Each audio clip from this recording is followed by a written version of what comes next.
balancing of redox reaction by oxidation number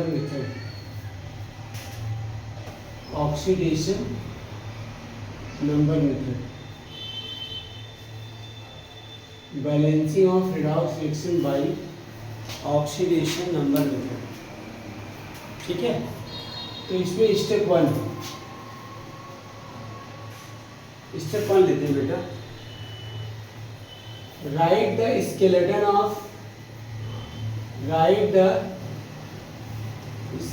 of unbalanced equation. Right the skeleton of क्या होगा? Unbalanced equation. Step to मतलब जो भी unbalance equation दिया होगा उसका स्केलेटन लिख लो. Step two, indicate the oxidation number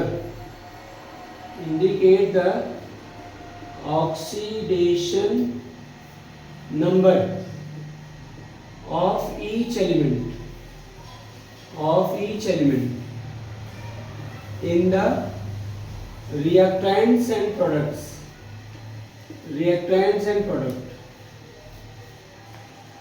Indicate करिए, साइन करिए. reactants and products. Step 3,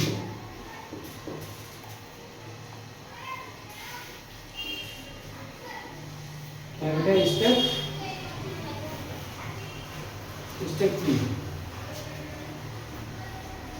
step 3 में क्या होगा? Calculate the increase and decrease in oxidation number. Calculate the increase and decrease in the oxidation number.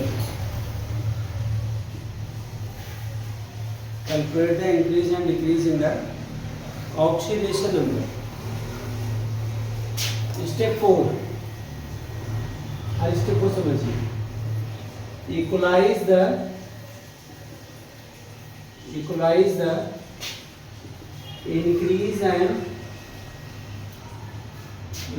increase and decrease in oxidation number. Equalize the increase and decrease in oxidation number by multiplying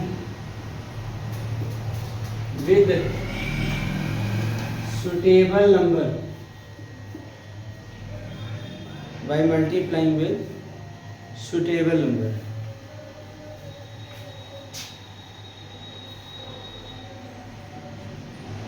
Step 5, in acidic medium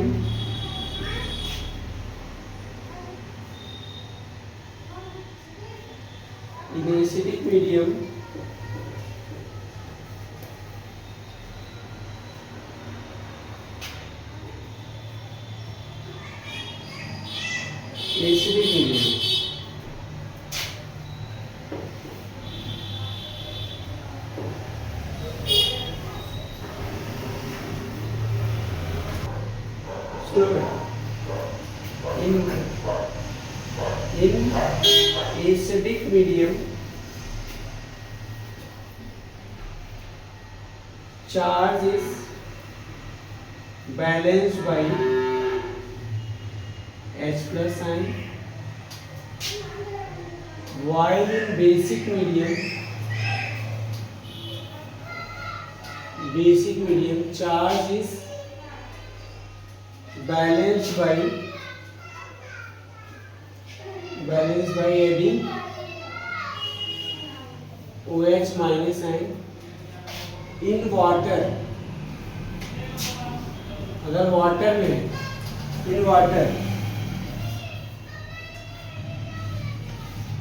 add either H plus ion और OH minus.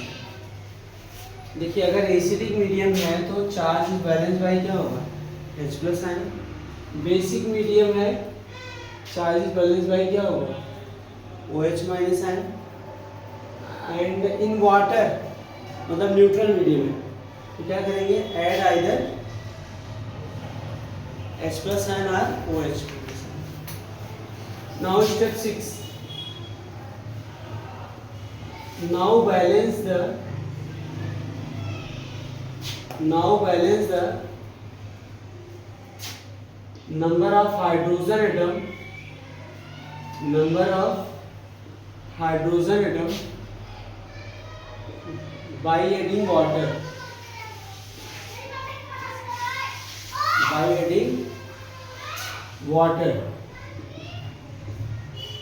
क्या add करके, water add करके, by adding water. ठीक है ना, ये है मित्रों। एक बार फिर से इसको समझा देते हैं आपको। बेटा ये इक्वेशन है, इसको किस मीडियम में बैलेंस करना है? मान लो एसिडिक मीडियम में बैलेंस करना है इसको। कौन से मेथड से बैलेंस करना? ऑक्सीडेशन नंबर मेथड से। तो क्या करेंगे, सबसे पहले स्टेप 1 हो गया, अगर आपने अनबैलेंस इक्वेशन लिखी। अब क्या करिए बेटा, indicate the oxidation number of each element, सभी एलिमेंट का ऑक्सीडेशन नंबर निकालिए। क्या निकालिए? Oxidation number. तो यहाँ पे इसका ऑक्सीडेशन नंबर क्या है? +6 है सारे एलिमेंट का, और ऑक्सीजन का कितना है? -2। सल्फर का यहाँ पे कितना बेटा? +4 है, ऑक्सीजन का -2, क्रोमियम का +3 है, और यहाँ पे सल्फर का कितना बेटा? +6 है, और ऑक्सीजन का -2 है। अब किसी को कहीं डाउट हो कैसे निकाला सर आपने? जैसे मैंने क्रोमियम को +6 लिखा, तो निकाल के देख लो ना। 2x क्रोमियम का निकालना है ना, तो इसका नंबर ऑफ एटम 2 थे, 2x प्लस क्या किया? 7 माइनस ऑक्सीजन का कॉमन ऑक्सीडेशन स्टेट कितना होता है? -2 होता है। इक्वल तो क्या होगा? -2। तो 2x minus 14 equal to -2। 2x equal to -2 plus क्या होगा? 14। 2x इक्वल टू क्या होगा? 12, और x इक्वल टू क्या होगा? 6। x इक्वल टू क्या हो गया? 6। आई बात सभी नहीं आई? ऐसे बेटा आप सल्फाइड में भी निकाल सकते हैं। सल्फाइड में सल्फर का निकालना है तो क्या करोगे? x plus 4 minus 2 equal to क्या होगा? -2। ऑक्सीजन का कॉमन ऑक्सीडेशन स्टेट -2 होता है। वैसे पेरोक्साइड में -1 होता है। पेरोक्साइड कैसे पता लगता है? जब ऑक्सीजन ऑक्सीजन के बीच में डिफ्यूज होता था, ये सबसे बनेगा तब पता लगेगा। तो ये बताइए x -8 इक्वल टू क्या होगा? -2। x इक्वल टू -2 प्लस 8 क्या हो जाएगा? कितना है बेटा? 6। अच्छा, लेकिन हाँ, तो SO4 में तो यही आएगा ना, SO4 में ना, तो +6 तो लिखा है SO4 में। SO3 में कर निकालना है तो कैसे निकालोगे बताओ? ऐसे निकालोगे ना, पहले बाहर वाला x प्लस 3 -2 x माइनस बाहर वाला नंबर तो पहले x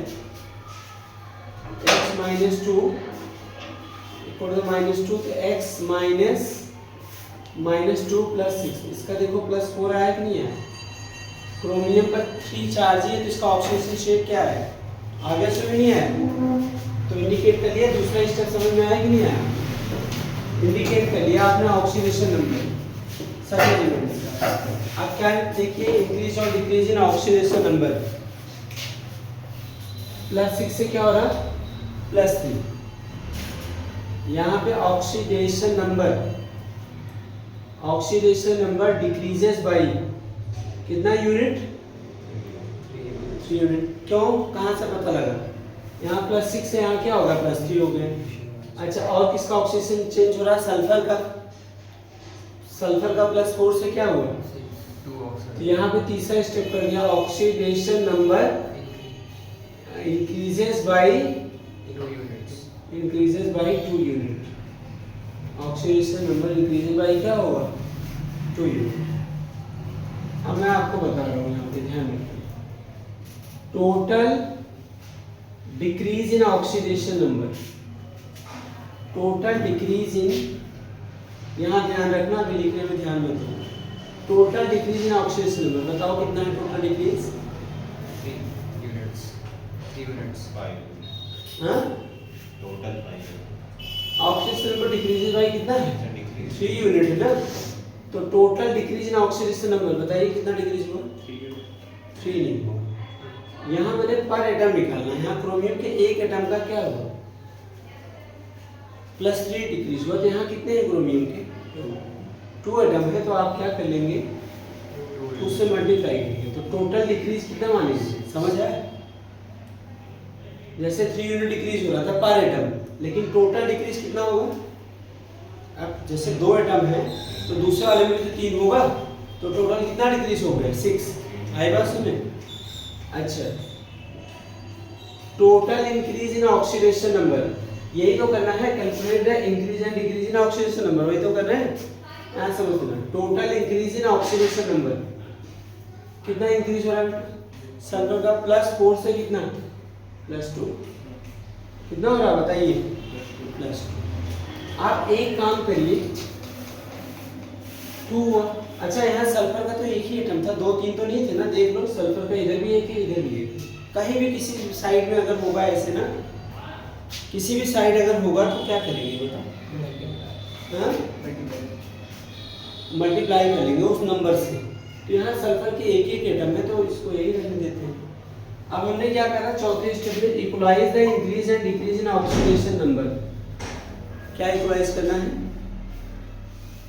equalise the increase and decrease in oxidation number then balance. इसी में एक चीज और ऐड कर लेना then balance other atom except hydrogen oxygen. Then balance other atoms except ये चीज ऐड कर लेना एक्सेप्ट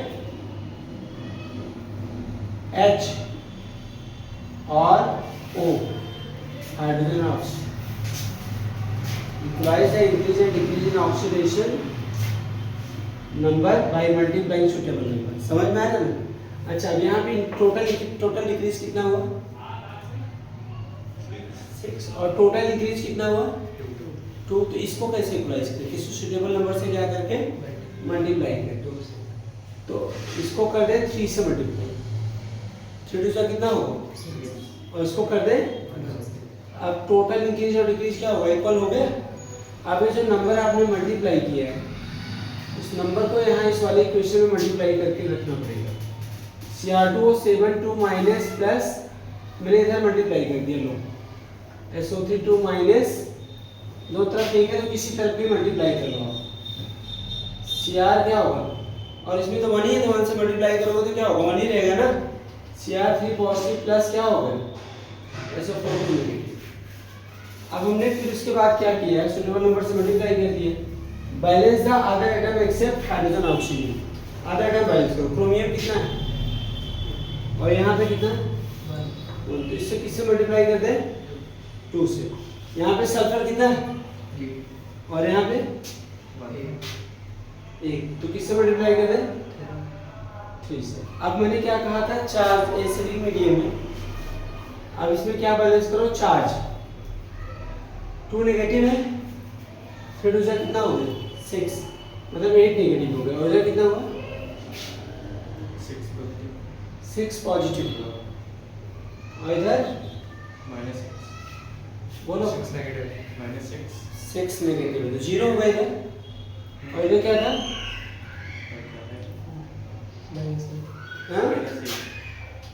-8 तो इधर भी कैसे 0 होगा चार्ज कैसे बैलेंस करते हैं। हाँ बिल्कुल 8s प्लस ऐड कर दिया देख लिया 8s प्लस। हाइड्रोजन को बैलेंस करने के लिए क्या बताया था मैंने क्या ऐड करना है वाटर। तो कितने हाइड्रोजन है 8 हाइड्रोजन है तो कितने वाटर लगा दूं 4:4। ऑक्सीजन चेक कर लो बैलेंस हो गया 7 ऑक्सीजन इधर 7 और 9 कितना होगा 16। लेफ्ट हैंड साइड में 16 ऑक्सीजन है और राइट हैंड साइड में 3 4 12 और 4 16। तो ऑक्सीजन भी बैलेंस हो गया सारी चीजें बैलेंस हो गई तेरी रिएक्शन बैलेंस हो गई। बोलो अब नोट कर लो समझ आया। तो दूसरा एग्जांपल भी लेंगे।